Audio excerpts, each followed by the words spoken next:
नमस्कार, आप देख रहे हैं दैनिक साथी।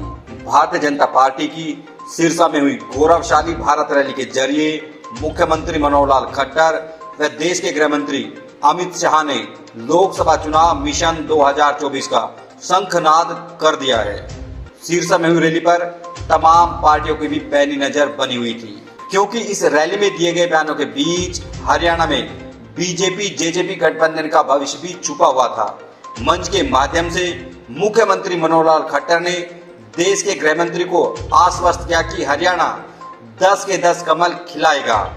वहीं गृह मंत्री अमित शाह ने भी अपने भाषण के शुरुआती संबोधन में ही ऐलान कर दिया कि हरियाणा वालों इतना तेज बोलो कि मोदी तक आवाज जाए। हरियाणा में एक बार फिर से 10 के 10 कमल खिलने वाले हैं। ऐसे में जब हरियाणा में 10 के 10 कमल खिलेंगे तो जेजेपी कहां जाएगी आसानी से समझा जा सकता है। संकेत भी स्पष्ट है, अर्थात मंच के माध्यम से दोनों नेताओं ने ऐलान कर दिया है कि लोकसभा चुनाव में भाजपा अकेले जाने वाली है। अब तमाम तरह के कयास लगाए जा रहे हैं, लेकिन इतना जरूर है, जिस तरह से बीते दिनों में गठबंधन को लेकर कयास लगाए जा रहे हैं, अब गठबंधन पर पूरी तरह से खतरे के बादल मंडराने लगे हैं। यह कहने में भी कोई अतिशयोक्ति नहीं होगी कि अमित शाह ने 10 के 10 कमल खिलाने की बात कहकर गठबंधन से अलग होने का ऐलान कर दिया है। अब यह देखना होगा कि इसमें समय कितना लगता है, क्योंकि भाजपा भी कहीं ना कहीं टाइमिंग की तलाश कर रही है, क्योंकि अब सवाल यह कि ठीकरा किसके सर फोड़ा जाए। वहीं जेजेपी ये चाहेगी कि भाजपा पर इसके लांछन लगाया जाए। वहीं गृह मंत्री अमित शाह ने यहाँ रैली के माध्यम से कांग्रेस को भी आड़े हाथों लिया। इतना ही नहीं, किसान, जवान व खिलाड़ियों को भी साधते हुए दिखाई दिए। यूं कहें कि भाजपा पूरी तरह से चुनावी मोड में आ गई है, क्योंकि 30 जून तक पूरे प्रदेश में सभी लोकसभा क्षेत्रों में बड़ी रैलियां भाजपा की ओर से की जानी है, जिसका आगाज रविवार को देश के गृह मंत्री अमित शाह ने सिरसा से कर दिया है। ये सिरसा शहर बहुत प्राचीन शहरों में से है और हमारे हरियाणा का एक बहुत ही अद्भुत और निराला ये जिला है। यहाँ के लोग बहुत धार्मिक, सामाजिक संस्कारों से ओतप्रोत हैं। मैं माननीय गृह मंत्री जी को कहूंगा कि हम लोगों ने जो देश की सरकार के साथ, भारतवर्ष की सरकार के साथ हरियाणा सरकार कदम से कदम मिला के चल रही है, मैं आगे भी आपको विश्वास दिलाता हूं कि जैसे पिछली बार हमने 10 के 10 कमल यहां खिलाए थे, निश्चित रूप से इस बार भी हरियाणा में 10 के 10 कमल खिला करके और भारतीय जनता पार्टी अपना फर्ज पूरा करेगी और हम आगे बढ़ेंगे। केंद्र में फिर से अगली बार एक मजबूत सरकार तीसरी बार ये बनेगी, ऐसा विश्वास दिलाते हुए मैं आपका पुनः बहुत बहुत आभार प्रकट करता हूं। हरियाणा के जनता की ओर से बहुत बहुत धन्यवाद, बहुत बहुत आभार। मेरे साथ बोलिए, भारत माता की। क्यों भाई, हरियाणा वालों की आवाज को क्या हो गया है? ऐसी आवाज नहीं चलेगी। मोदी जी तक आवाज जानी चाहिए कि हरियाणा में 10 की 10 सीटें पर कमल खिलने वाला है।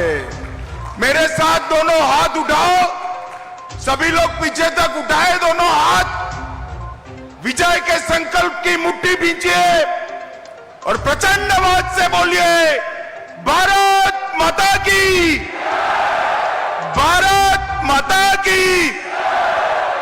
मैं जब भी आता हूं हरियाणा, तब हमेशा इस बात को याद करता हूं कि जब जब भी देश पर संकट आया तो ये पंजाब हरियाणा की भूमि ने चट्टान बनकर देश के दुश्मनों के सीने छलनी कर दिए, अपना रक्त बहाकर मां भारती को हमेशा के लिए सुरक्षित रखा। मैं वो हरियाणा की वीरांगना माताओं को भी प्रणाम करता हूं, जिन्होंने देश को एक नहीं अनेक बलिदानी बेटे दिए और हंसते हंसते अपने बेटे को भारत मां की सुरक्षा के लिए समर्पित कर दिया। मैं वो माताओं को भी प्रणाम करना चाहता हूं। ये हरियाणा खिलाड़ियों की भूमि है। देश को अगर मेडल मिलता है तो हर तीसरा खिलाड़ी हरियाणा से होता है।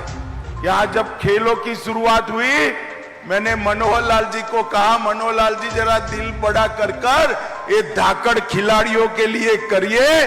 और मनोहर लाल जी ने भी 9 साल में खिलाड़ियों के लिए ढेर सारी योजनाएं जाहिर की है। और हरियाणा का किसान, देश में कहीं भी अकाल पड़े, धान न हो, गेहूं न हो, अनाज न हो, तो वो अनाज जो जाता है मेरे पंजाब हरियाणा से ही जाता है। मित्रों, आज जो कार्यक्रम है ये विशाल जनसभा है। मैं अभी गुरदासपुर से आया, आज सिरसा हूं।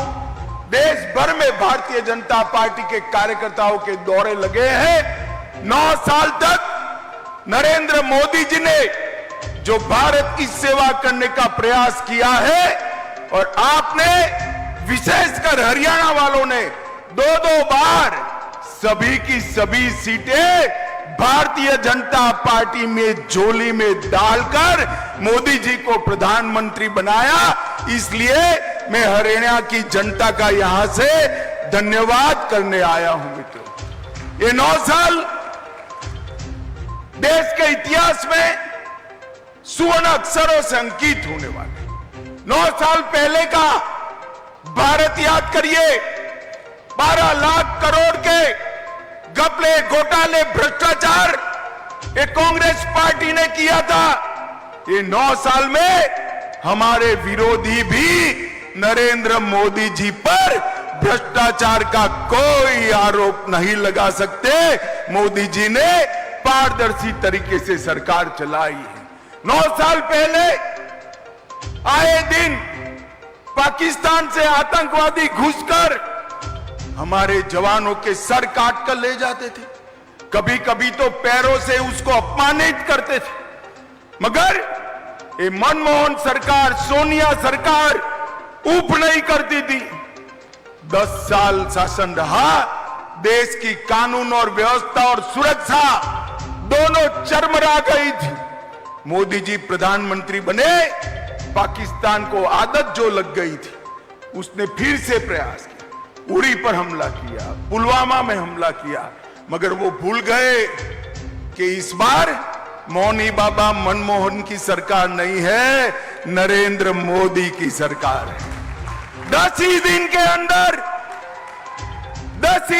अंदर पाकिस्तान के घर में घुसकर सर्जिकल स्ट्राइक और एयर स्ट्राइक कर आतंकवादियों के परछल्ले उड़ाने का काम देश के प्रधानमंत्री के ऑर्डर पर हमारे सेना के जवानों ने किया। ये 9 साल में नरेंद्र मोदी जी ने देश को सुरक्षित किया है।